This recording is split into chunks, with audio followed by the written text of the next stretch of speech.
한국은 옛날부터 개인보다는 집단 혹은 단체, 공동체에 가까웠습니다. 나라를 말할 때 우리를 붙여서 항상 우리나라라고 말하는 것도 개인보다 공동체를 중요하게 생각한다는 뜻으로 볼 수 있는데요. 이런 특징의 장점으로는 공감 능력이 뛰어나며 무슨 문제가 발생했을 때 마치 내일인 것처럼 도우려고 합니다. 그래서 한국의 치안이 좋은 이유도 한국인 개개인이 공동체 의식을 갖고 있기 때문이 아닐까 생각되는데요. 하지만 단점 또한 존재합니다. 남의 일에 자주 간섭하게 되는 오지랖이 생긴다거나 다른 사람을 많이 의식한다는 거죠. 그래서일까요? 이로 인해 생긴 한국인의 특징이 있습니다. 그것은 바로 눈치인데요. 물론 이것은 꼭 한국인에게만 존재하는 건 아니지만 유독 한국인이 눈치가 빠릅니다.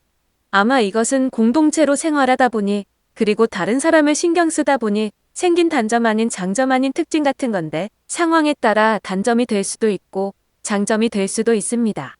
하지만 대부분은 장점으로 작용하는데요. 어떤 상황이 발생했을 때 주변 사람들의 감정을 읽거나 상황을 살피거나 말하기 꺼리는 것 도움이 필요한 부분을 눈치로 알아차릴 수 있습니다. 눈치가 빠르다는 것은 공감 능력이 뛰어나다고 볼 수 있는데 물론 상대적으로 눈치가 없는 한국인도 주변에 많이 있습니다. 자신이 눈치가 없는 사람인지 아는 방법은 지인으로부터 눈치를 챙기라는 등의 말을 자주 듣는다면 높은 확률로 눈치가 없는 사람일 것입니다. 하지만 그렇다고 문제가 되는 건 아니며 다른 한국인들이 눈치가 너무 빠를 뿐 한국에서 눈치가 없다는 소리를 듣는 한국인들이 외국에서는 눈치가 빠른 사람이 될 가능성이 있습니다. 그만큼 한국인들은 눈치가 빠른 사람들인데요. 사실 한국에서 어느 정도의 눈치는 필요합니다.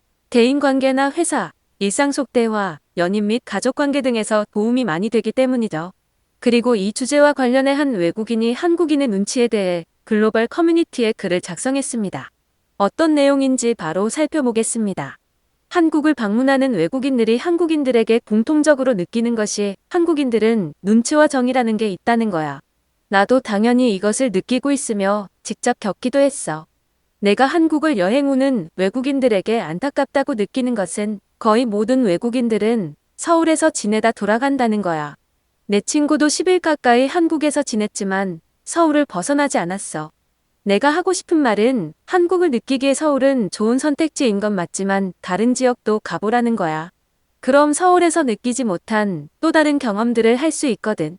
물론 서울이 아닌 다른 지역에서는 영어뿐만 아니라 한국어도 조금은 할 줄 아는 게 좋아. 내가 추천하는 지역은 전주와 울산이야.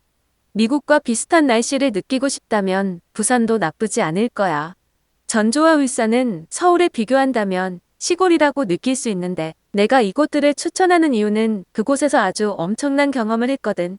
대부분의 한국인들은 눈치라는 게 있어.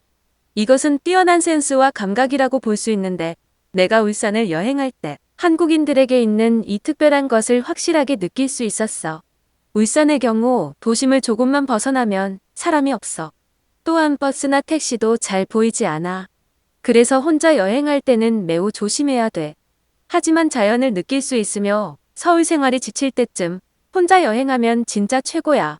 그런데 내가 실수한 것이 어플을 이용하면 한국 어디서든 택시를 부를 수 있을 거라 생각했거든. 하지만 정확히 어디인지 모르겠지만 울산을 여행하다 자연에 취해 너무 인적이 드문 곳까지 갔고 문제는 해가 저물고 있었기 때문에 나는 빨리 숙소로 돌아갈 필요가 있었어. 하지만 부를 수 있는 택시가 없었고 나는 방향을 전혀 잡지 못하면서 결국 해가 저물었다. 아마 내가 한국에서 느꼈던 가장 조급하고 불안했던 시간일 거야. 그렇게 나는 가로등의 불빛을 따라 길을 걸어갔는데 도무지 어디인지 모르겠더라. 나는 한국이 매우 안전한 나라라는 것을 알지만 어디인지 모르는 장소에 혼자 있는 데다 어두워지기 시작하면서 매우 가슴이 떨리기 시작했어.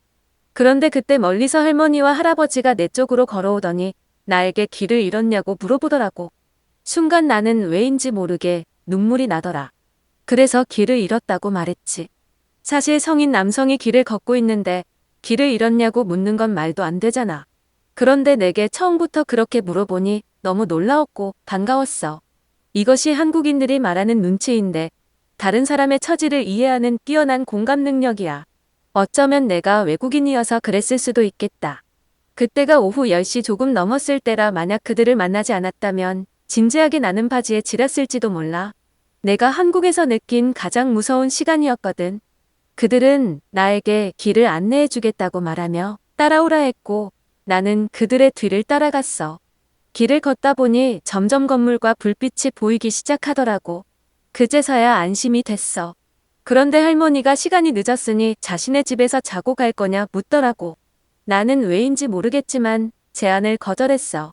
그 말을 듣고 나서 또 눈물이 나더라. 내가 외국인임에도 그들은 너무나도 잘 대해줬고 친절했다. 몇 나라를 여행해봤지만 이렇게까지 착한 사람들이 사는 나라는 없었거든.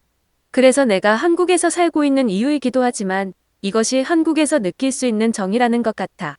이런 영화 같은 이야기는 내가 주인공이 되어 한국에서 직접 겪은 이야기야. 그래서 나는 한국을 여행 오면 매번 다녀온 서울 말고 다른 지역도 여행하라고 추천하는 거야. 나는 너희가 한국에 와서 좋은 경험을 했으면 좋겠어. 꼭 서울을 벗어나봐. 글은 여기서 끝이 납니다. 반대로 제가 해외여행을 갔을 때 도움이 필요한 상황에서 아무 말도 안 했는데 누군가 먼저 자진해서 나를 도와준다면 굉장히 기쁘면서 한편으로는 충격을 받을 거란 생각이 듭니다. 이것이 글쓴이가 느낀 감정이겠죠.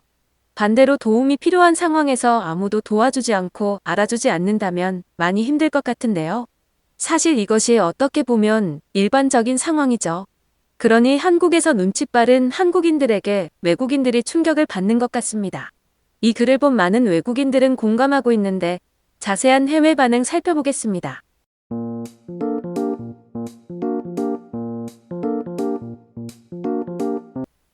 가끔 한국인들이 무서울 때가 있어. 내가 무엇을 하려고 하는지 말하지 않아도 알아차리거든. 우연일 것 같은 한국인의 행동이 내 생각을 읽고 해주는 행동이라는 것을 한국에서 산 지 1년이 넘어서야 알았어. 센스는 현대 사회에서 중요하다. 특히 회사에서 센스 없는 부하 직원이 입사했을 경우 매우 힘들어진다. 한국인이 부하 직원으로 오면 상대적으로 편한 회사 생활이 가능하겠네. 한국이니까 가능한 일이야. 여기 미국에서 누군가 집에서 재워준다고 말한다면 너는 영원히 눈을 뜨지 못할 수도 있다. 맞아. 한국은 안전한 나라니까 그들이 하는 말이 진심이라고 느낄 수 있지만 미국에서는 무조건 거절해야 돼. 만약 길을 잃은 것으로 보이는 사람이 밤늦게 돌아다니고 있다면 아주 좋은 먹잇감이 되겠지. 생각만 해도 끔찍하다.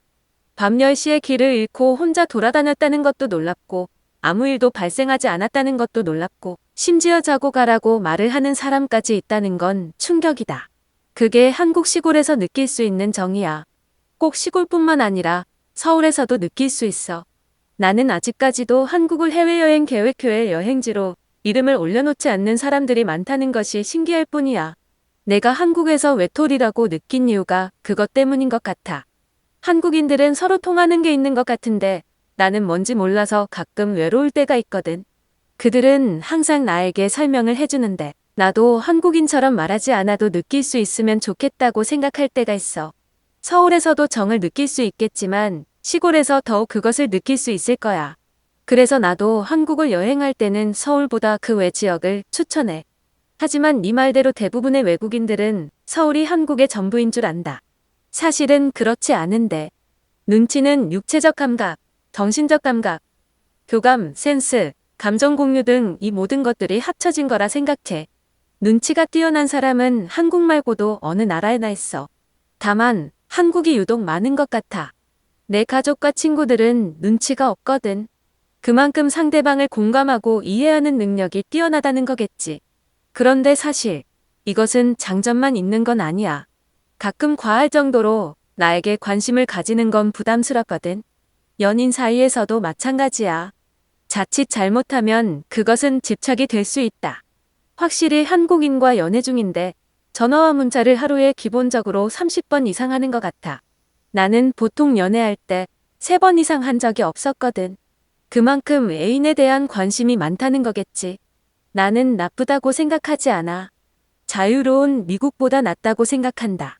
시청해주셔서 감사합니다.